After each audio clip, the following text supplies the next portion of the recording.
जय जय श्री राधे, जय जय श्री राधे।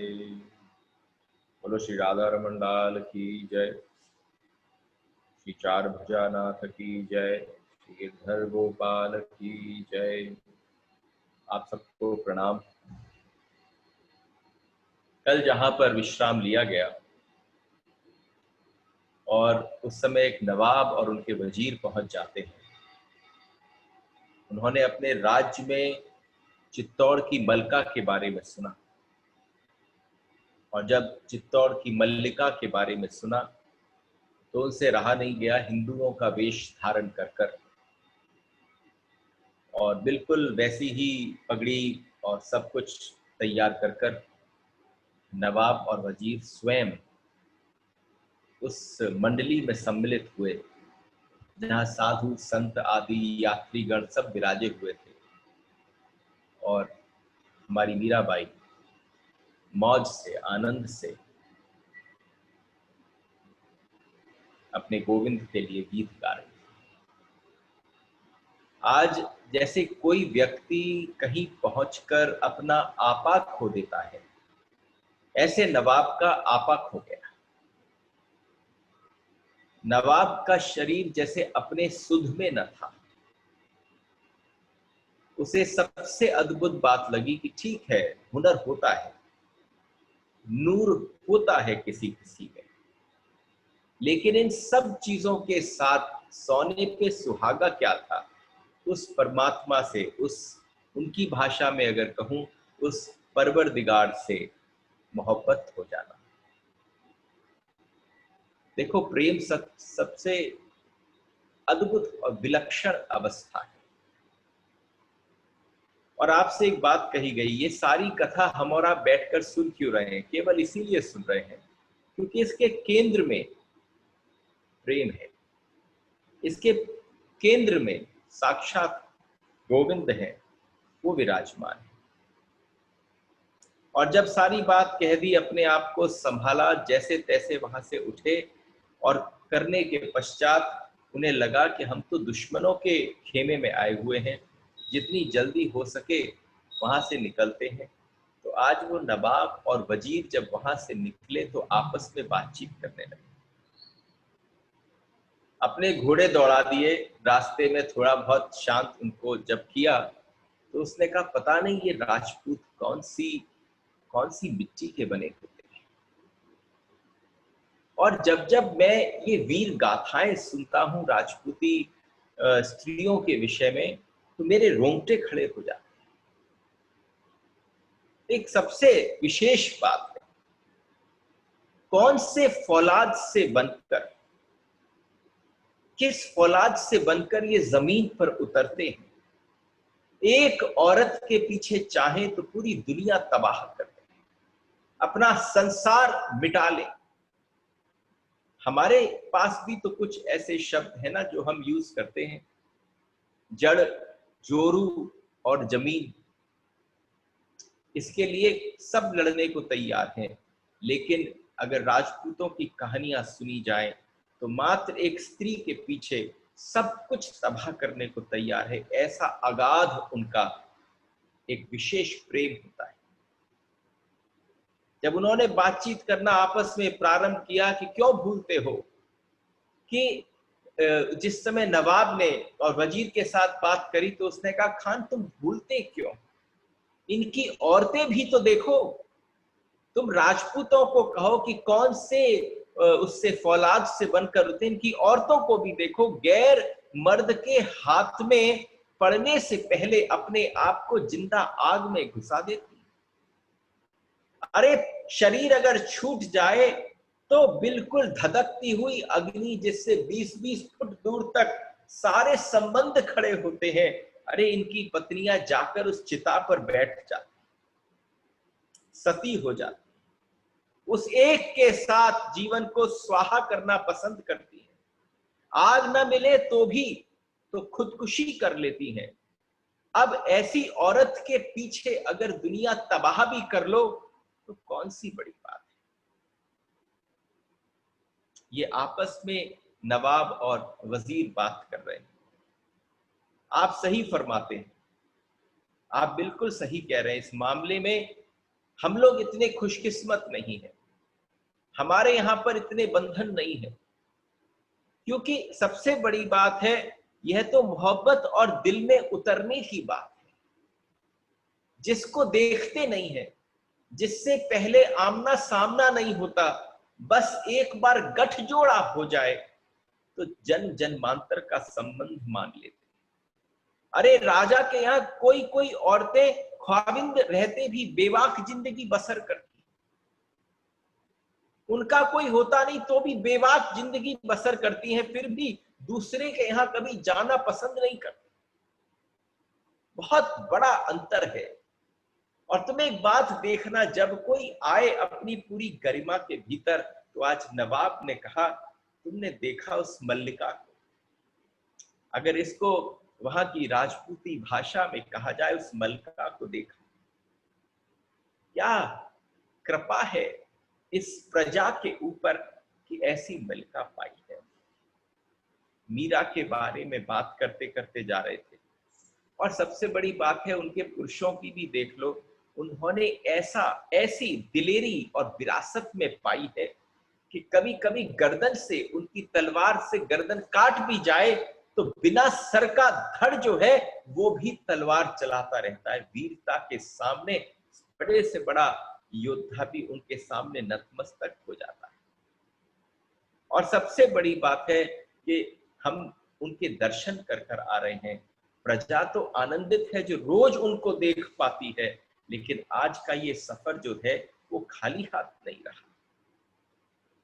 वहां से निकले तो आपस में बात हुई कि हिंदू मुसलमान आदि बातचीत होती रही इन दोनों में, कि पता चल जाता तो तलवारें खिंच जाती। और देखो, जब मैंने उनके समक्ष भेंट किया, ये थोड़ी सी लोगों में भ्रांति होती है। यह तो मैं कहूं कि भक्त, साक्षात भक्त से आदान प्रदान नहीं हुआ, क्योंकि एक भेंट होती है जो ठाकुर को भेंट होती है, भक्त उसको सहज स्वीकार करता है। गुरु को भेंट होती है, भक्त उसको सहज स्वीकार करता है। लेकिन अनायास कोई भक्त को ऐसे ही भेंट करे तो तुम समझना वो क्या कहेगा, अरे अगर सेवा ही करनी है, कुछ देना ही है। मैं आप सबसे एक बात कहना चाहता हूं, ये बात हमेशा कहते मेरा दिल बहुत भरता है। एक ज्ञान है, पहले लिया जाता है फिर दिया जाता है। पहले उसको संग्रहित करना होता है, वो आपके पहले मगज में घुसता है, खोपड़ी का हिस्सा बनता है, मज्जा बनता है, मांस बनता है। लेकिन भक्ति क्या है? जिस पल भक्ति आती है वो किसी से प्राप्त नहीं होती, वो उससे प्राप्त। आप समझना, भक्ति आपको ज्ञान की तरह से कोई पढ़ा नहीं सकता, और जो भक्त हो जाता है वो दानी हो जाता है। क्योंकि तुम छोटे मोटे दान देकर प्रसन्न होते हो, वो तुम्हारे जीवन में ठाकुर की अनुभूति लाकर आनंदित होता है। मजा इस बात का है, तुम छोटे मोटे दान देते हो, अगर किसी भक्त की शरण में आ जाओ तो वो भक्त क्या देता है, वो साक्षात गोविंद ही तुम्हारी गोदी में विराजमान करा देता। तो समझो कि अगर मीरा का प्रसंग उठाई है तो मीरा क्या कर रही है? अरे सबसे बड़े पायदान पर बैठी, वहां से पता नहीं किसने उसे ऐसी पात्रता प्रदान कर दी, ऐसी एक भंडार खोल दिया, ऐसा अद्भुत विलक्षण उसमें सामग्री भरी पड़ी है जो उसको निकाल निकाल कर हृदय से लोगों को बांट रही है। तो भक्त क्या करता है? वो देने वाला बन जाता है। और मजा इस बात का है कि आप अंदाजा नहीं लगा सकते, जो जॉय ऑफ गिविंग में मजा है। जब देने की बारी आए तो अपने आप को रोको मत, प्रारंभ कहां से करो? एक अच्छी मुस्कुराहट से प्रारंभ कर, तो तुम्हारे पास कोई आए प्रसन्न होकर।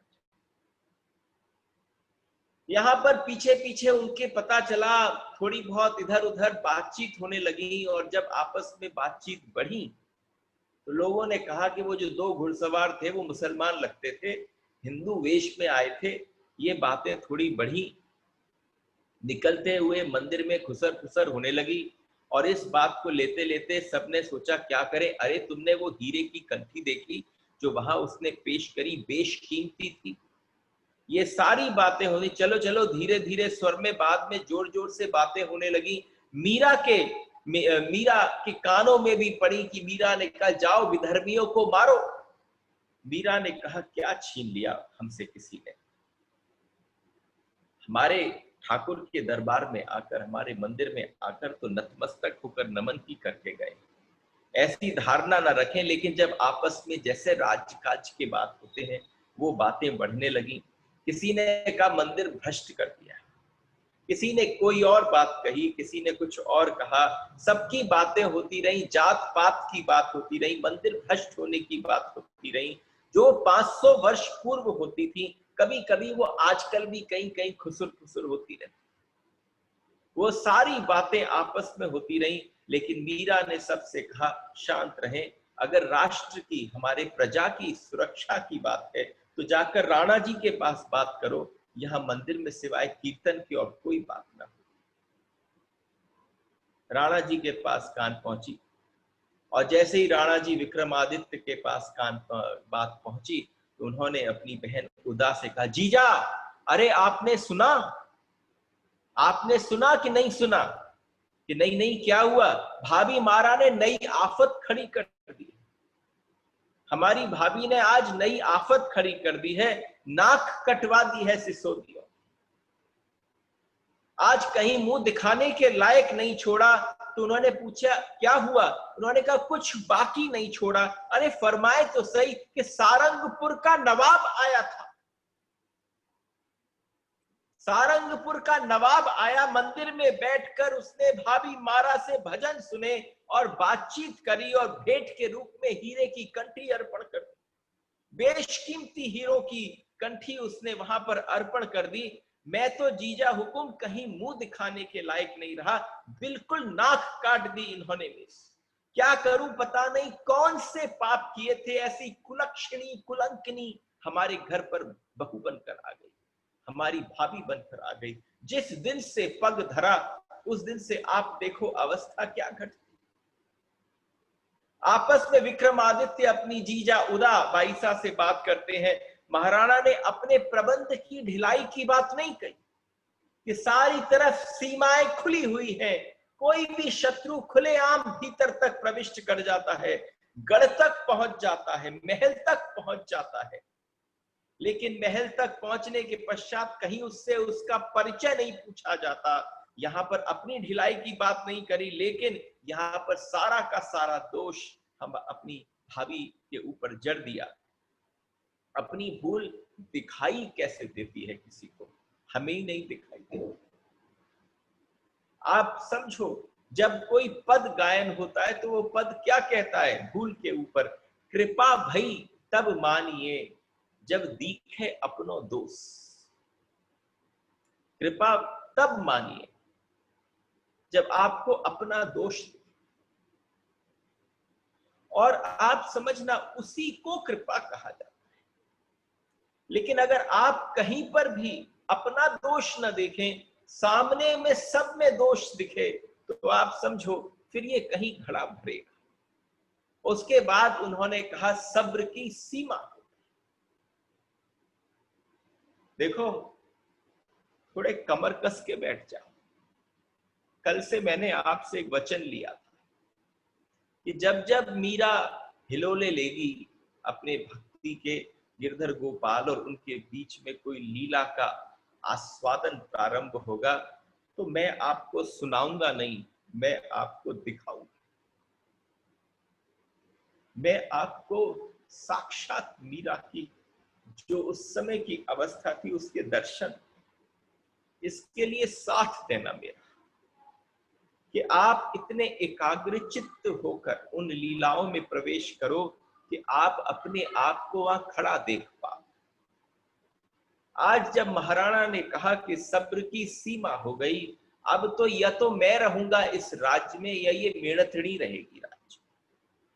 मीरा बड़ी है, उम्र में बहुत बड़ी है विक्रमादित्य से, लेकिन इतने बड़े होने के बावजूद भी वो उनको मेणथड़ी बोल रहे हैं, न भाभी मारा न कुछ। अब एक बार देखने की बात है कि ये जरा मंदा कर देना। तो जैसे ही उन्होंने बोला कि मैं एक बार ये देखना चाहता हूं, अब या तो वो रहेंगी या मैं रहूंगा, सारी बात हो गई, हमारी पग उछाल दी। उदय कुंवर बाईसा ने भय और आश्चर्य से पूछा, हाँ जीजा हुक्म। अब आप चाहें जो फरमाए, जो मोड़ों और यात्रियों के से सलाह करते करते सुल्तानों और दुश्मनों के पास पहुंच गई, उन विदर्भियों के साथ भेंट होने लगी, उन सबके साथ सारे के सारे संवाद होने लगे, उनसे आदान प्रदान प्रारंभ हो गया, हीरे अलंकार तोहफों में मिलने लगे। तो अब भी राणा चुप रहे तो लोग क्या कहेंगे कि मैं नपुंसक, अब ना छोड़ूंगा, अब आप बीच में नहीं पड़े, मुझे कहीं किसी लायक बोलने के लिए नहीं रहा। महाराणा ने बाहर जाकर विजयवर्गीय दीवान से सलाह कर, विजयवर्गीय दीवान से सलाह की, राजवैद्य को बुलाया और दयाराम पंडा के साथ मिलकर एक सोने के कटोरे से में इसमें बहुत ही हलाहल विष की तैयारी की। दयाराम पंडा से कहा, कटोरे में जगन्नाथ जी का चरणामृत आया है, और जाओ दयाराम के पीछे पीछे उदय कुंवर बाईसा भी उस कटोरे को, सोने के कटोरे को जिसमें राजवैद्य सब ने मिलकर हलाहल विष को तैयार किया, उसको लेकर चलने लगी। मीरा प्रभु के भोग पधरा रही थी। जैसे ही मीरा प्रभु का भोग पधरा रही थी, अन्न जल करके अर्पण ही किया था, लेकिन दयाराम ने जाकर स्वर्ण का पात्र, सोने का कटोरा ले जाकर सामने अर्पण किया कि श्री जी ने जगन्नाथ जी का चरणामृत भेजा है, श्री जी ने जगन्नाथ जी का चरणामृत भिजवाया है सरकार, कहते हुए दया राम का कंठ जो है वो अवरुद्ध हो गया, बोल नहीं पाया। उदा उसके पास आगे ही खड़ी थी। आज तो सोने के सूर्य, आज तो सोने का सूर्य उदय हुआ है पंडा जी, श्री जी ने बड़ी कृपा करी, इतना स्मरण अपनी भाभी का आ गया। मीरा ने जैसे अहो भाग्य हो गए हो, जगन्नाथ जी की तरफ से चरणामृत आया है, ये कहते ही मीरा ने कटोरा उठा लिया और कटोरा लेकर उसने कटोरे को प्रभु के चरणों में अर्पित कर दिया। जैसे ही प्रभु के चरणों में अर्पित किया, देखो आपसे कहता हूं, इस कथा को श्रवण मत करना, चखना, इसको देखना, क्योंकि ये सुनने वाली तो है ही नहीं। सुनी तो तुमने कितनी बार थी,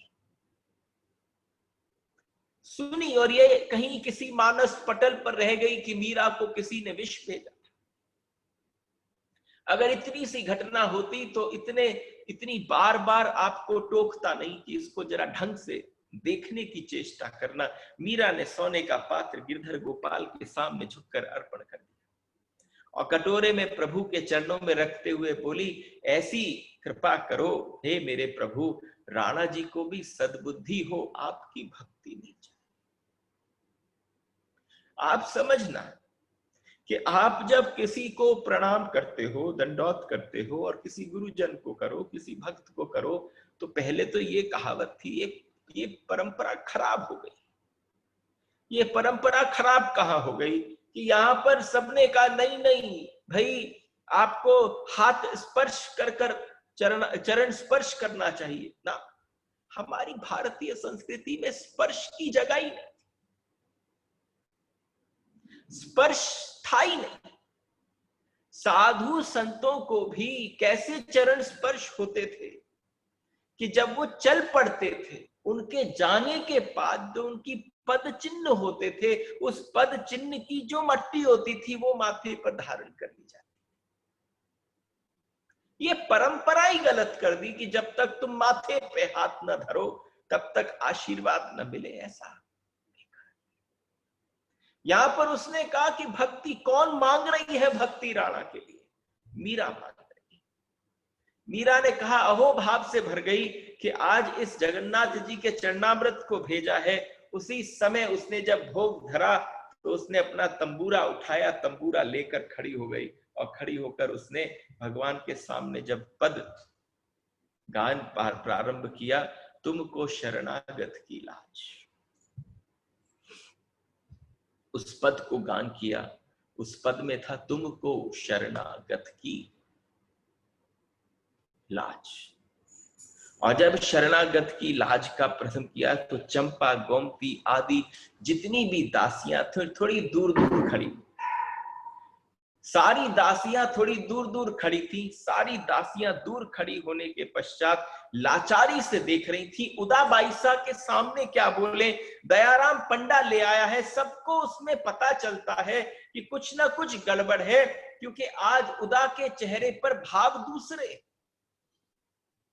और जब उदा के चेहरे पर भाव दूसरे हैं, इस चरणामृत लाने वाले को कभी भोलेपन की सीमा अपनी स्वामिनी जी समझ पाएंगी क्या? कभी मीरा समझ पाएंगी कि ये जो पात्र है जिसको चरणामृत कहकर इनके सामने रख दिया और उन्होंने स्वीकार कर लिया, सब अपनी स्वामिनी से, अपनी मीरा से कुछ कहना चाहते हैं, लेकिन वहां सामर्थ्य नहीं है, सारी कोने में खड़ी है कि कैसे करें। किसी के मन में आया लपकू हाथ मार दूं, चरणामृत नीचे गिरा दूं, लेकिन क्या समझे इस छल को कौन समझ पाए? क्यों सताते हैं इस देवी को सारे राक्षस? ये सारे राक्षस।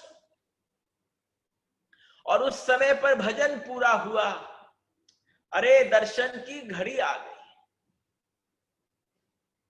वो भजन पूरा हुआ। एक हाथ में जैसे ही तंबूरा को लेकर उन्होंने नीचे रखा, भजन पूरा हुआ। आंखें उघाड़ कर मीरा ने दोनों हाथों से कटोरा उठाया और जैसे ही उस कटोरे को उठाकर मुख से लगाया, उस मुख से लगाने पर उदय कुंवर बाईसा देख रही थी भाभी मां के शांत स्वरूप को, निश्चल मुस्कुराहट को, प्रेम पूर्ण अथाह नेत्रों को, आरसी की भांति, एक बिल्कुल स्वच्छ दर्पण की भांति उजले हिय के छलहीन बोलों को, भगवान के पे अथाह विश्वास को। आज तक उदा ने मीरा को इस दृष्टि से न देखा। वो उस अवस्था में मीरा को देख रही थी।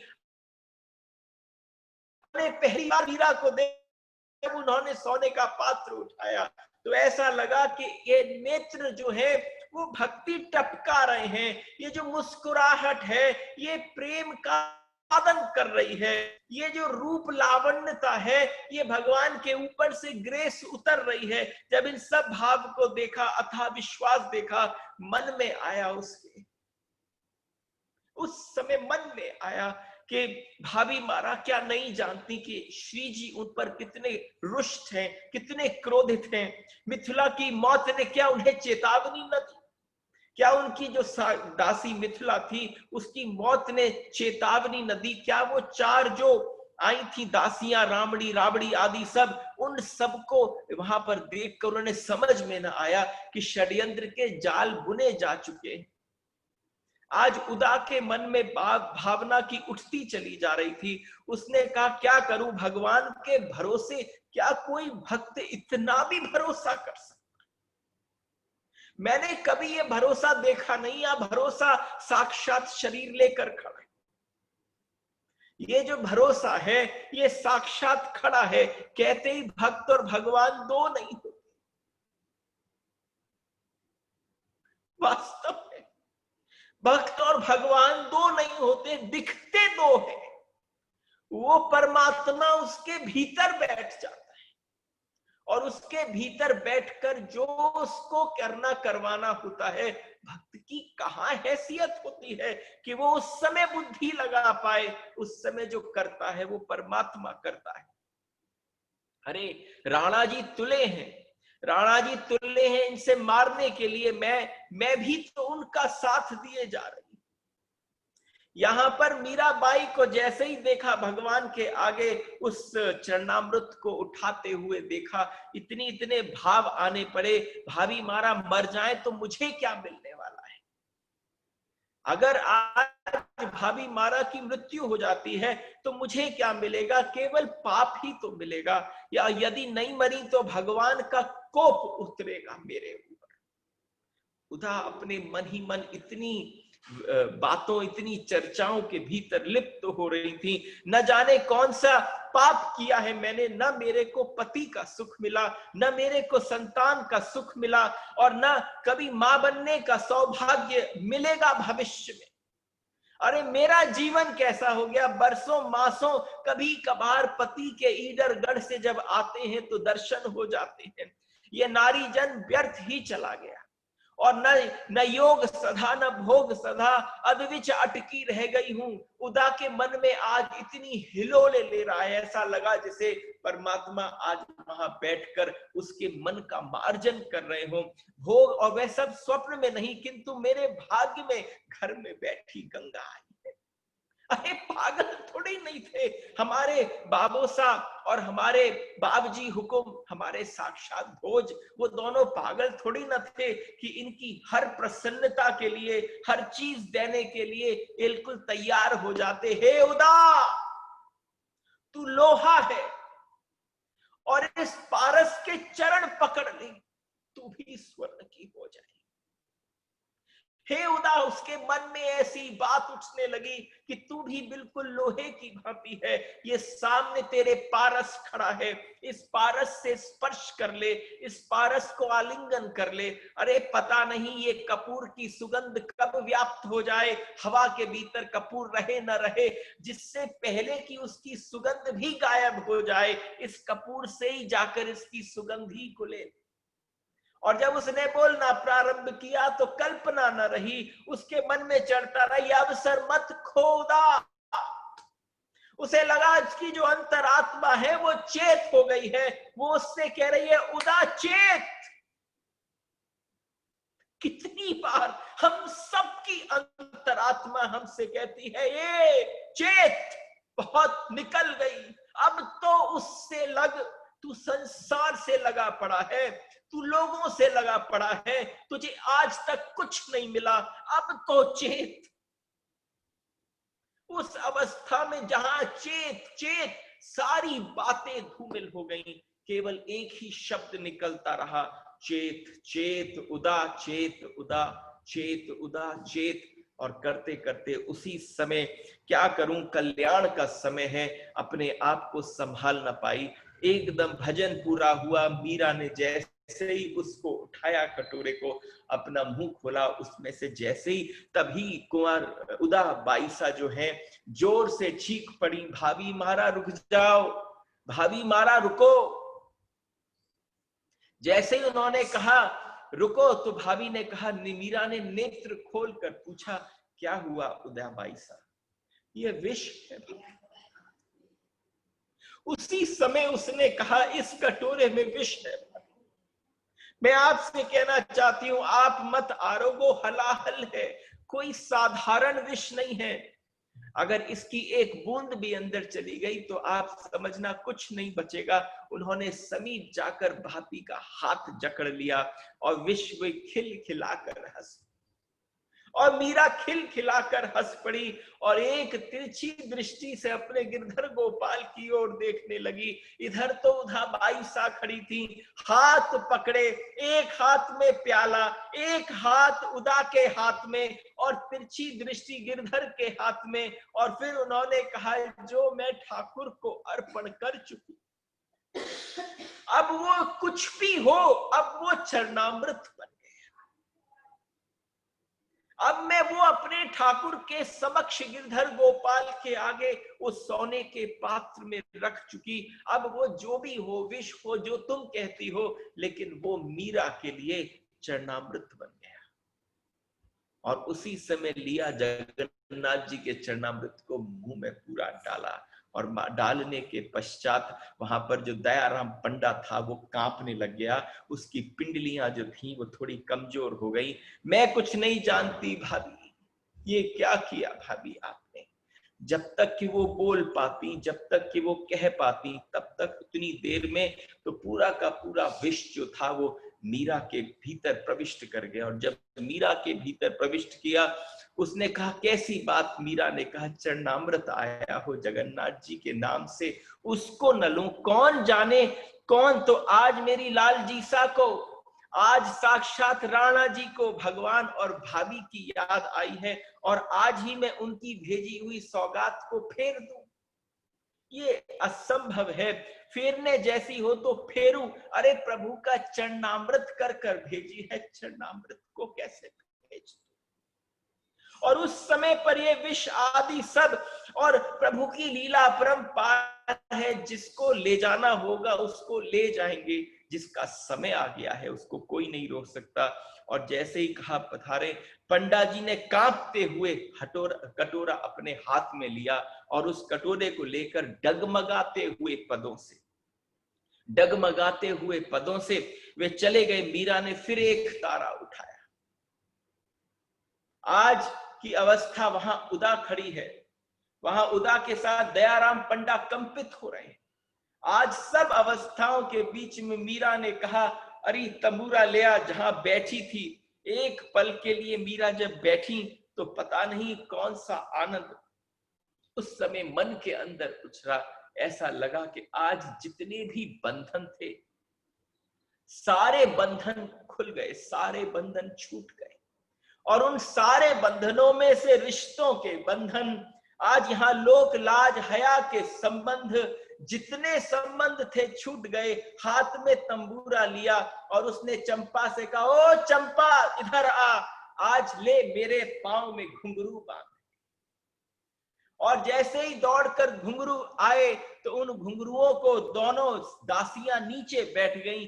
दोनों पग उनकी जांघों पर विराजमान थे मीरा के, और मीरा के कहे अनुसार वो उनके घुंघरू बांध रही थी उनके चरणों में। और जैसे ही घुंघरुओं को बांधना चालू किया, तो आज जब मीरा उठी उस भाव की अवस्था में, आज किसी प्रकार का बंधन नहीं रहा।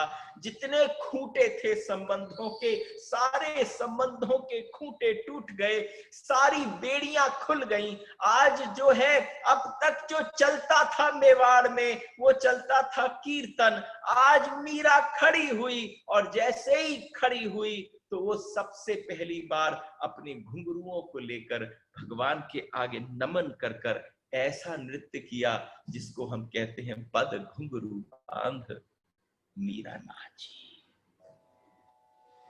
पग घुंघरू बांध मीरा नाची रे, पग घुंघरू बांध मीरा नाची रे, पग घुंघरू बांध मीरा नाची रे, पग घुंघरू बांध मीरा नाची रे, पग घुंघरू बांध मीरा नाची रे।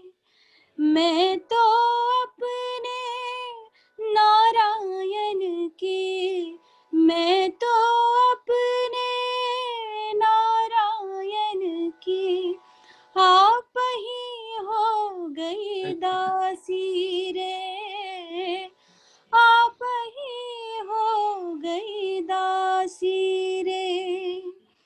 लोग कहे मेरा भाई बावर, लोग कहे मेरा भाई बावर, सासू कहे कुल नासी रे, पग घुंघरू बांध मीरा नाची रे, पग घुंघरू बांध मीरा नाची रे।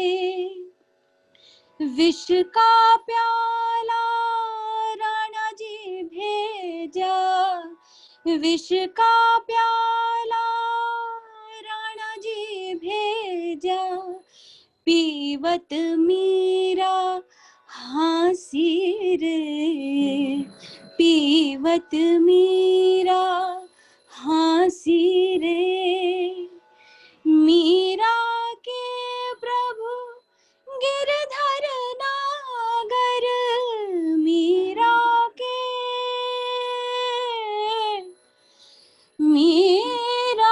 के प्रभु गिरधर गिरधर नागर मीरा के प्रभु गिरधर नागर सहज मिले अविनाशी रे पग घुंघरू बांध मीरा नाची रे पग घुंघरू बांध मीरा नाची रे पग घुंघरू बांध मीरा नाची रे पग घुंघरू बांध मीरा नाची रे।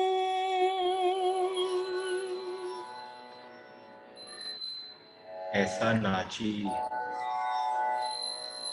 ऐसा अद्भुत, ऐसा विलक्षण नाची। अब तक चंपा, चमेली, केसर, गोमती, मंगला सब कुछ न कुछ करती थी जब जब वो तंबूरा बजाती, लेकिन आज जब उसने घुंघरुओं को बांधकर पहली बार, जैसे ही घुंघरुओं को बांधकर उसने पहली बार नृत्य किया, तो सारी की सारी दासियां चारों तरफ कोनों में हो गईं, एक घेरा सा बना लिया। और कहीं से मीरा को ऐसा अनुभव हुआ जैसे गिरधर गोपाल विग्रह में से प्रकट होकर आ गए हों और आज मीरा के साथ नृत्य कर रहे हैं। आज मीरा के साथ रास हो रहा।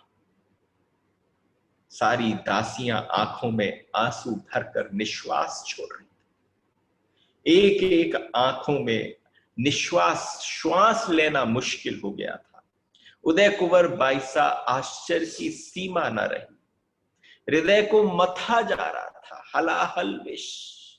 भजन पूरा करके मीरा ने ढोक दी, हृदय का उत्साह थमता नहीं था।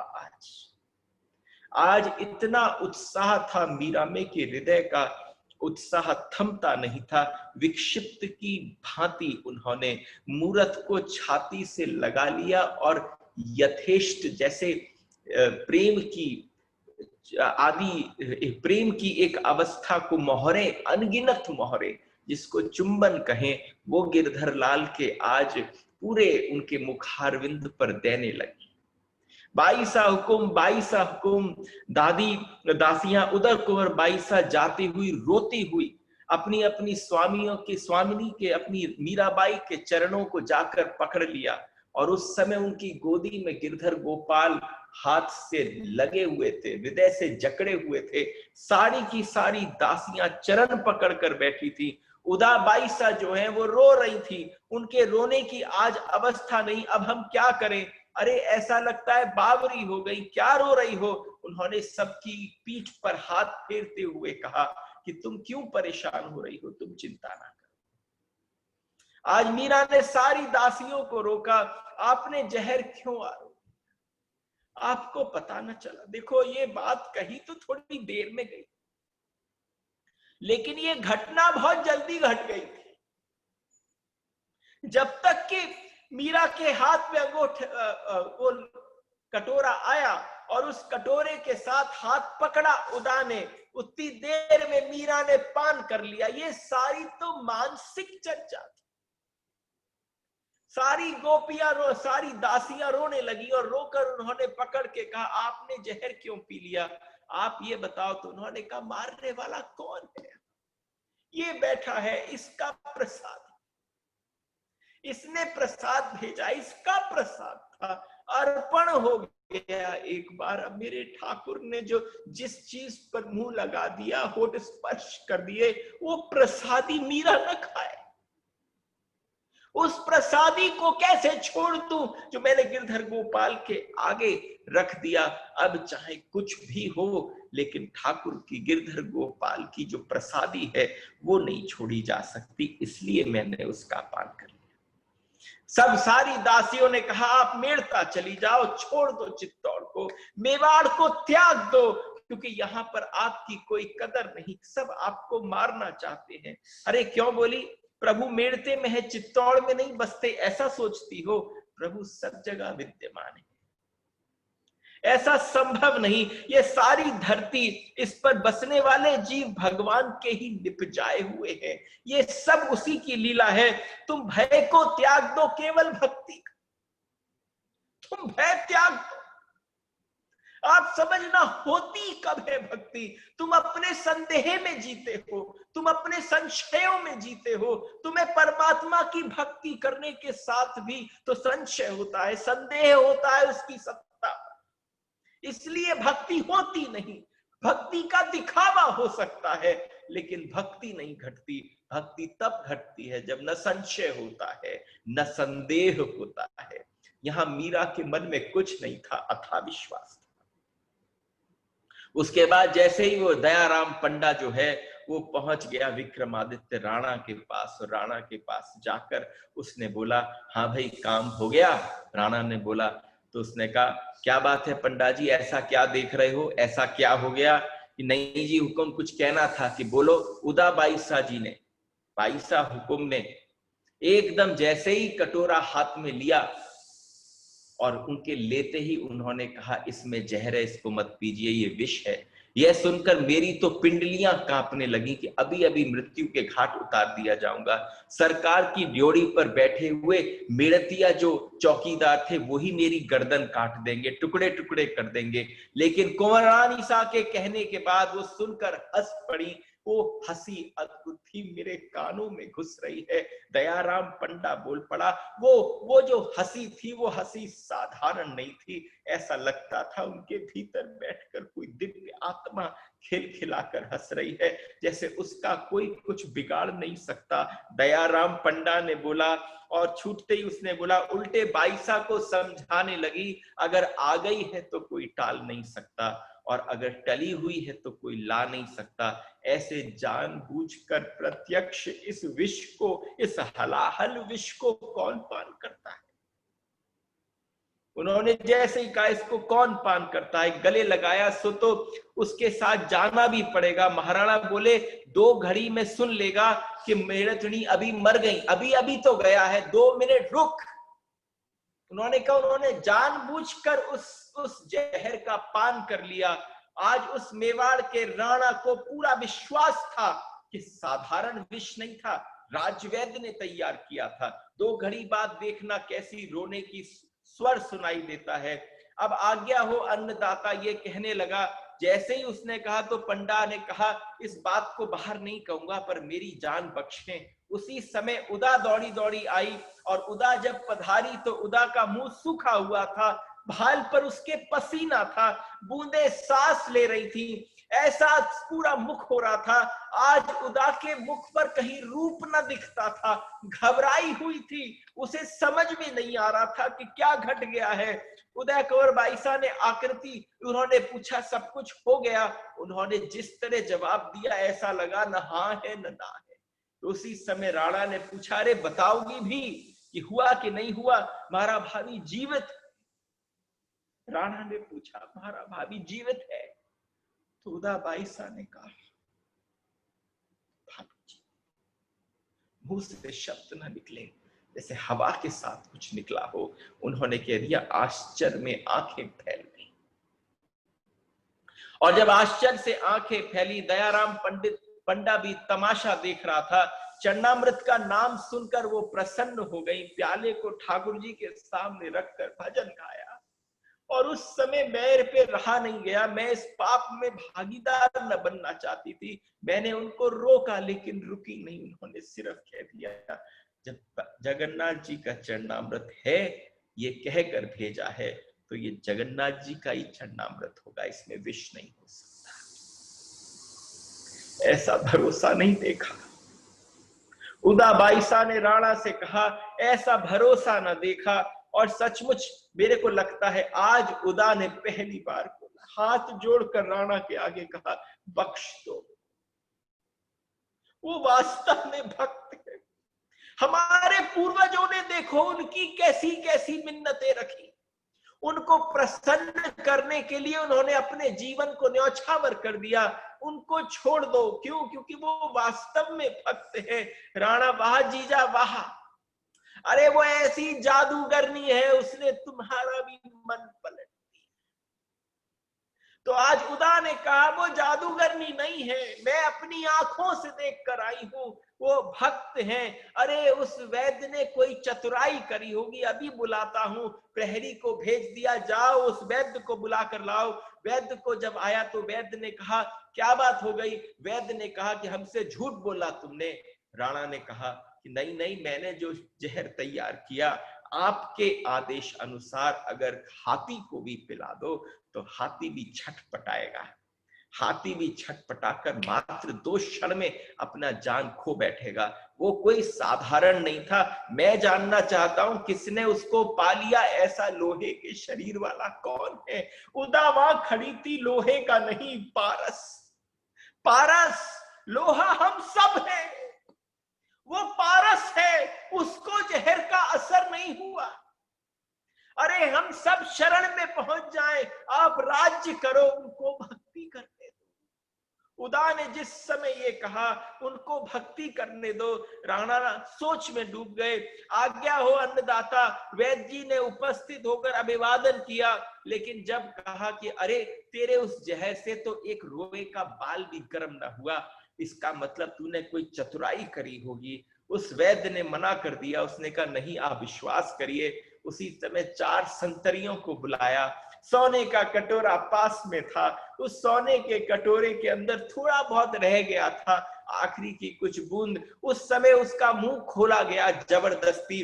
वैद्य पूरी तरह से मसमसा रहा था उन संतरियों की बाहों के बीच में, और यहाँ राणा जी ने उल्टा उसके ऊपर जो लोटा था, वो जो कटोरा था, उसकी हलाहल विष को उसके मुंह में डाल दिया। थोड़ी देर में देखा कि वो वैद्य जो हैं वो छटपटाने लगे, उनके शरीर पर पैर मारने लगे, आंखें उनकी खुल गई, मुंह में से उनके झाग निकलने लग गया, सब कुछ होने लग गया उतनी सी देर में। जैसे ही उनकी नासिका के पास ले जाकर राणा ने अपनी उंगली रखी, उसी समय देखा वो मर गए। तो राणा को बड़ा आश्चर्य हुआ, और जब राणा को आश्चर्य हुआ तो उसने उसी समय, जब ये वैद्य की मृत्यु हो रही थी, तो उस वैद्य ने कहा कि भगवान के भक्त को मारने के लिए मैंने एक विष बनाया, और भगवान की लाठी में देर कहां होती है? तुम्हारी दृष्टि में, तुम्हारे समय के काल में देर हो, भगवान की लाठी में देर नहीं होती। उन्होंने मुझे अभी के अभी इसी समय ही उसका दंड मिल गया और सब कुछ किया, लेकिन उसकी मृत्यु हो गई। उदा बाईसा जो हैं, अब उनके मन के अंदर सारे भाव आदि बदलते चले गए। इतने भाव बदले कि उनकी जो अभी तक कटुता थी वो प्रेम की तरफ परिणित हो गई। वो इतनी भक्ति में तल्लीन होती चली जा रही थी अपनी भाभी की तरफ कि क्या कहें कि उस कटोरे की पैंदी में बची हुई बूंदों से वैद्य मर गए और हमारी भाभी महाराज को कुछ भी न हुआ। इसका मतलब साक्षात परमात्मा की उन पर कृपा है। उन्होंने धीरे धीरे पद महल की ओर बढ़ाए, वहां जाकर दासी से कहा तू ऐसी जगह जाकर खड़ी हो जा जहां से कोई देख न सके, और जब वैद्य जी की अर्थी उठाकर जाएं, यहां से शरीर को लेकर जाएं, तो उनके परिवार वालों से बोलना शमशान न जाए। हमारे यहाँ तो साक्षात भक्त विराजमान है जिनको उस विष से कुछ न हुआ। आज उदा के मन को देखो, उदा को अंदर से विश्वास हो आया, परमात्मा पे हो चाहे ना हो, पर भक्त पे हो आया कि अरे वैद्य जी की मृत्यु हुई है, उनके परिवार से बोल कि परिवार को आवश्यकता नहीं है वहां शमशान पहुंचने की, उस अर्थी को ले जाकर हमारी भाभी महाराज के महल में ले जाकर रख दे। और जब भाभी महाराज के पास वो अर्थी पहुंची तो मीरा जो है हाथ जोड़कर गिरधर गोपाल के पास खड़ी हो गई। ये क्या किया? ये जो मेरे ऊपर आनी थी वो इनको क्यों दे? चारों बच्चे छटपटा रहे थे, बूढ़े माता पिता परेशान हो रहे थे, अश्रुधारा बह रही थी, भक्त हृदय द्रवित हो गया। भक्त हृदय इतना द्रवीभूत हुआ कि उस समय क्या करें। उदा और मीरा के बीच में सारी बातचीत हुई, और बातचीत होते होते मीरा जैसे ही वहां पर उदा मीरा के सामने खड़ी हुई तो मीरा ने भी उसी समय तानपुरा उठाया, और तानपुरा उठाकर जब उसने एकदम स्मरण किया, उन वैद्य जी के पूरे शरीर को सारी प्रजा जितने लोग थे सब मीरा के महल में ले जाए और वैद्य जी को श्री जी ने आज जहर पिला दिया, वो मर गए। चारों तरफ हाहाकार मच रहा था, चारों तरफ लोग थू थू कर रहे थे राणा की। यहाँ मीराबाई के पास पहुंच गए और जब मीराबाई के पास पहुंची तो उसने तानपुरा और तानपुरा उठाया। देखो तो सही, वो भक्त का अस्त्र है, शस्त्र है। तुम भक्त के अस्त्र और शस्त्र की बात करते हो, वो विश्वास है, वो श्रद्धा है, वो उसका नाम है। नाम क्या है? नाम विश्वास है। जितना उसके प्रति विश्वास जगता है उतना इंसान श्वास लेता है। श्वास और विश्वास का सारा संबंध है। उन्होंने तानपुरा उठाया और तानपुरा उठाकर जैसे आज्ञा दी हो गिरधर गोपाल को, आज्ञा दी हो, और आज्ञा में क्या कहा? आज्ञा में कहा, हरि तुम हरो जन की पीर। ये सब जन आ गए हैं, मेरी शरण नहीं है, तिहारी शरण है, और तेरी शरण में पहुंच गए हैं। अरे तूने तो उस गजेंद्र को भी तारा, तूने उस अवस्था में द्रौपदी की भरी सभा में चीर बढ़ा दिया। उस हरि को बस बैठी, और आप देखना भजनों की श्रृंखला, तुम जिन भजनों को प्रसन्न करते हो उसमें मांग भरी पड़ी है। इन भजनों में मांग नहीं है, इनमें भगवान की स्मृति भरी पड़ी है। एक भजन मांगता है, धन दो, यश दो, कीर्ति दो, और यहां पर क्या कह रही है? अरे हरि तुम जनो, तुम हरो जन की पीर। कोई और नहीं है, ज्ञानी कुछ नहीं कर सकता, कोई योगी नहीं कर सकता, कोई तपस्वी नहीं कर सकता। केवल कौन कर सकता है? कि एक भक्त कर सकता है। भक्त उसके सामने आर्द्र होकर बैठ जाता है, दीनता के सिंहासन पर बैठ जाता है और उससे हाथ जोड़कर कहता है कृपा। और जहां ये कृपा करी, जब तक वो चला 4 घड़ी का राग था, अमृत बरसता। इस 4 घड़ी के राग में ऊपर से अमृत बरसता रहा, और अमृत साधारण न बरसा, कोई साधारण अमृत न था, असाधारण अमृत बरसता रहा। लोग आपा खोते रहे, सामने मृत्यु की शैया पड़ी थी, मृत राज वैद्य पड़े थे। जब तक पूरा भी न हुआ, जन की पीर को हर लो गोविंद, उतनी देर में तो वैद्य अपने आंखों को मलते हुए चारों तरफ देखते कि कौन ये सब बैठे हैं। बूढ़ी माता पिता बेहोश पड़े, उनको देखा, सबको उठे देखकर चेतना वापस आई। माँ बहू आदि सब बालकों को देखा, उनके मुख पर आपा हर्ष अस्पष्ट स्वर हो उठा। चारों तरफ जय जयकार होने लगी।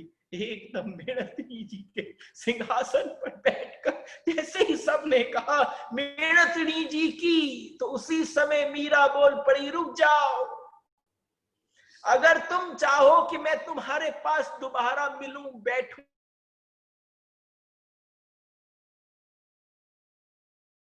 एक ही होगा, बोलो गिरधर गोपाल की जय। राधे राधे।